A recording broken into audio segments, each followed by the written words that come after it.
ವಸುದೇವಸುತಂ ಕಂಸಚಾರೋಣಮರ್ದನಂ ದೇವಕೀ ಪರಮಾನಂದಂ ಕೃಷ್ಣಂ ವಂದೇ ಜಗದ್ಗುರು. ಹಿಂದೆ ಕರ್ಮಸನ್ಯಾಸ ಯೋಗವನ್ನು ನೋಡಿದ್ವಿ. ಕರ್ಮಸನ್ಯಾಸ ಯೋಗದಲ್ಲಿ ಈ ಯಜ್ಞಗಳನ್ನು ಗಮನಿಸಿದ್ವಿ, ಯಜ್ಞದ ಪ್ರಯೋಜನಗಳನ್ನು ಗಮನಿಸಿದ್ವಿ. ಆತ್ಮ ಮತ್ತು ದೇಹ ಅಥವಾ ಆತ್ಮ ಐಹಿಕ ಪ್ರಪಂಚಕ್ಕೆ ಹೊಂದ್ಕೊಂಡಿದ್ದಾಗ ಏನಾಗುತ್ತೆ, ಅದರಿಂದ ಆಗುವ ಪರಿಣಾಮಗಳೇನು ಅನ್ನೋದನ್ನು ಈ ಹಿಂದೆ ಗಮನಿಸಿದ್ದೀವಿ. ಈಗ ಮುಂದಿನ ಅಧ್ಯಾಯ ಧ್ಯಾನ ಯೋಗ ಅಥವಾ ಅಭ್ಯಾಸ ಯೋಗ ಅಂತ ಕರಿತೀವಿ. ಇದು ಭಗವದ್ಗೀತೆಯ 6ನೇ ಅಧ್ಯಾಯ. ಈ 6ನೇ ಅಧ್ಯಾಯದಲ್ಲಿ ನಾವು ಅತಿ ಮುಖ್ಯವಾಗಿ ಅಷ್ಟಾಂಗ ಯೋಗದ ಬಗ್ಗೆ ಕಲಿತೀವಿ. ಅಷ್ಟಾಂಗ ಯೋಗ ಯಾವ ರೀತಿ ಮಾಡಬೇಕು, ಯಾರು ಮಾಡಬೇಕು, ಏನಕ್ಕೆ, ಅದರ ಪ್ರಯೋಜನಗಳೇನು ಅನ್ನೋದನ್ನು ಇದರಲ್ಲಿ ಕಲಿತಾ ಹೋಗ್ತಾ ಇರ್ತೀವಿ. ಇಲ್ಲಿ ಸಂದರ್ಭದಲ್ಲಿ ಅರ್ಜುನನಿಗೆ ಶ್ರೀಕೃಷ್ಣ ಪರಮಾತ್ಮ ಸನ್ಯಾಸ ಅಂದ್ರೇನು, ಸನ್ಯಾಸವೇ ಯೋಗ ಅಂತ ಹೇಳ್ತಾರೆ. ಇಲ್ಲಿ ಯೋಗ ಮಾಡೋದ್ರಿಂದನೇ ಸನ್ಯಾಸವೇ ಯೋಗ ಅಂತ ಹೇಳ್ತಾರೆ.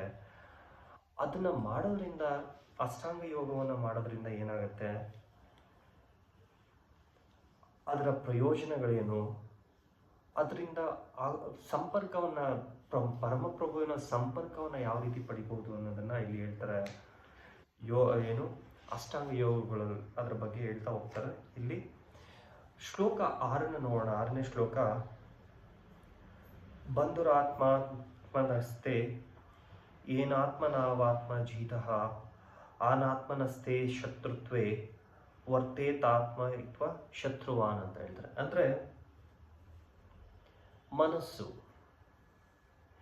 ಯಾರು ಮನಸ್ಸನ್ನು ಗೆದ್ದಿರ್ತಾನೋ ಅವನಿಗೆ ಆ ಮನಸ್ಸು ಬಂಧು ಆಗಿರುತ್ತೆ. ಯಾರು ಆ ಮನಸ್ಸನ್ನು ಗೆಲ್ಲಲಿಕ್ಕಾಗೋದಿಲ್ವೋ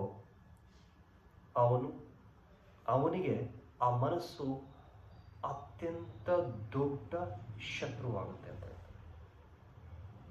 ಅಂದರೆ ತನ್ನ ಮನಸ್ಸು, ಅಂತರಾಳದ ಮನಸ್ಸು ತನಗೆ 2 ವಿಧಗಳಲ್ಲಿ ಕಾಣಿಸುತ್ತೆ. ಅಂದರೆ ತನ್ನ ಮನಸ್ಸನ್ನು ತನ್ನ ನಿಯಂತ್ರಣದಲ್ಲಿ ಇಟ್ಕೊಂಡಿದ್ದಾಗ ಅದು ನಿನ್ನ ಸ್ನೇಹಿತನಾಗಿರುತ್ತೆ. ಅದು ನಿನ್ನ ಇಲ್ಲದೆ ಇದ್ದಾಗ ಅದೇನಾಗುತ್ತೆ, ಅದು ನಿನ್ನ ಶತ್ರುವಾಗುತ್ತೆ ಅನ್ನೋದನ್ನು ಇಲ್ಲಿ ಹೇಳ್ತಾರೆ.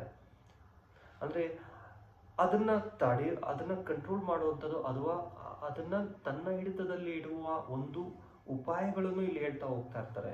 ಇವರು ಇಲ್ಲಿ ಯೋಗಾಭ್ಯಾಸ ಮಾಡೋದ್ರಿಂದ ಅದನ್ನು ತನ್ನ ಹಿಡಿತದಲ್ಲಿ ಇಡ್ಬೋದು ಅಂತ ಹೇಳ್ತಾರೆ. ಯೋಗಾಭ್ಯಾಸ ಅಂದರೆ ಏನು ಯೋಗ ಅಂದರೆ ಅಭ್ಯಾಸ, ಆಸನಗಳಷ್ಟೇನಾ? ಅಲ್ಲ, ಇಲ್ಲಿ ಅಷ್ಟಾಂಗ ಯೋಗ ಅಂತ ಹೇಳ್ತಾರೆ. ಅಂದರೆ ಯಮ, ನಿಯಮ, ಆಸನ, ಪ್ರಾಣಾಯಾಮ, ಪ್ರತ್ಯಾಹಾರ, ಧಾರಣ, ಧ್ಯಾನ, ಸಮಾಧಿ, ಅಂದರೆ 8 ಅಂಗಗಳನ್ನು ಹೊಂದಿರುವಂಥ ಇದು ಅಷ್ಟಾಂಗ ಯೋಗ. ಇದನ್ನು ಮಾಡೋದ್ರಿಂದ ತನ್ನ ಮನಸ್ಸನ್ನು ತಾನು ಹಿಡಿತದಲ್ಲಿ ಇಟ್ಕೋಬಹುದು. ಆ ಮನಸ್ಸನ್ನು ನಿನ್ನ ಹಿಡಿತದಲ್ಲಿ ಇಟ್ಕೊಂಡಿದ್ರೆ ಪರಮ ಪ್ರಭುವಿನ ಒಂದು ದರ್ಶನ ಮಾಡಲಿಕ್ಕೆ ದಾರಿಯಾಗುತ್ತೆ. ಸನ್ಯಾಸಿ ಅಥವಾ ದರ್ಶನ ಮಾಡಲಿಕ್ಕೆ ದಾರಿಯಾಗುತ್ತೆ. ಆದರೆ ನೀನು ಅದನ್ನು ಈ ಅಷ್ಟಾಂಗಗಳನ್ನು ಯೋಗಗಳನ್ನು ನೀನು ಮಾಡದೆ ಬರೀ ಯಾವುದೋ ಒಂದು ಮಾಡ್ತಾ ಇದ್ರೆ ಅದು ನಿನಗೆ ನಿನ್ನ ಮನಸ್ಸನ್ನು ತನ್ನ ಹಿಡಿತದಲ್ಲಿ ಇಟ್ಕೊಳ್ಳೋಕ್ಕಾಗಲ್ಲ. ಆಗ ನೀನು ಅದನ್ನು ಸಾಧನೆ ಮಾಡಲಿಕ್ಕಾಗೋದಿಲ್ಲ. ಸಾಧನೆ ಮಾಡಲಿಕ್ಕೆ ಆಗದೇ ಇದ್ದಾಗ ಏನಾಗುತ್ತೆ, ಅದು ಆ ಮನಸ್ಸು ನಿನಗೆ ಶತ್ರುವಾಗಿ ಕಾಣ್ತಾ ಇರುತ್ತೆ. ಅದೇ ನಿನ್ನ ದೊಡ್ಡ ಶತ್ರು ಆಗುತ್ತೆ. ಅಂದರೆ ಮನಸ್ಸು ಚಂಚಲವಾಗುತ್ತೆ ಅನ್ನೋದನ್ನು. ಅಂದರೆ ತನ್ನನ್ನು ತಾನೇ ಹಿಡಿತದಲ್ಲಿ ಇಟ್ಕೊಳ್ಳೋಕ್ಕಾಗಲಿಲ್ಲ ಅಂತಂದರೆ ಏನಾಗುತ್ತೆ, ತನಗೆ ಬಯಕೆಗಳು ಜಾಸ್ತಿ ಆಗುತ್ತೆ. ಬಯಕೆಗಳು ಜಾಸ್ತಿ ಆದಾಗ ಏನಾಗುತ್ತೆ ಅಂದರೆ ತನ್ನ ಮನಸ್ಸು ಚಂಚಲ ಆಗುತ್ತೆ. ಚಂಚಲ ಆದಾಗ ಗೊಂದಲಕ್ಕೊಳಗಾಗ್ತಾರೆ. ಆ ಗೊಂದಲಕ್ಕೊಳಗಾದಾಗ ದುಃಖಿತಸ್ಥರಾಗ್ತಾರೆ. ಏನಾಗುತ್ತೆ ಅಂದರೆ ಆ ಮನಸ್ಸೇ ತನ್ನ ಅತಿ ದೊಡ್ಡ ಶತ್ರುವಾಗಿ ಉಳಿಯುತ್ತೆ ಅನ್ನೋದನ್ನ ಇಲ್ಲಿ ಹೇಳ್ತಾರೆ. ಅಲ್ಲಿ ಶತ್ರು ಆಗ್ಬೇಕಾದ್ರೆ ಅಲ್ಲಿ ಏನಾಗುತ್ತೆ ಅಂದರೆ ತನಗೆ ಇಷ್ಟವಾಗದೇ ಸಿಗದೇ ಇದ್ದಾಗ ಏನಾಗುತ್ತೆ ಅಂದರೆ ಈ ಹಿಂದೆ ಜ್ಞಾನಯೋಗದಲ್ಲಿ ಹೇಳಿದ್ವಿ, ಏನು ಕಾಮ, ಕ್ರೋಧ, ಲೋಭ, ಮೋಹ, ಮದ, ಮತ್ಸರ ಇವುಗಳು ತನ್ನನ್ನು ಮೀರಿಸಿ, ಅಂದರೆ ತನ್ನ ಮನಸ್ಸಿನ ಮೇಲೆ ಅತಿ ಹೆಚ್ಚು ಪ್ರಭಾವವನ್ನು ಬೀರಿ ಅದು ತನ್ನ ಮನಸ್ಸಿನ ಮನಸ್ಸನ್ನ ಗೊಂದಲಕ್ಕೊಳಗಾಗಿಸುತ್ತೆ ಅನ್ನೋದನ್ನ ಇಲ್ಲಿ ಶ್ರೀಕೃಷ್ಣ ಪರಮಾತ್ಮ ಅರ್ಜುನನಿಗೆ ಸಂಪೂರ್ಣವಾಗಿ ಎಳೆಯಾಗಿ ಹೇಳ್ತಾರೆ. ಅದೇ ತನ್ನ ಮನಸ್ಸನ್ನ ಅಷ್ಟಾಂಗ ಯೋಗದಲ್ಲಿಟ್ಟಾಗ ಕೃಷ್ಣ ಪ್ರಜ್ಞೆಯನ್ನ ಪಡಿಲಿಕ್ಕೆ, ಪರಮ ಪ್ರಭುವಿನ ದರ್ಶನವನ್ನ ಪಡಿಲಿಕ್ಕೆ ಇಲ್ಲಿ ಸರಾಗವಾದಂಥ ದಾರಿ ಸಿಗುತ್ತೆ ಅನ್ನೋದನ್ನ ಇಲ್ಲಿ ಇವರು ಹೇಳ್ತಾರೆ.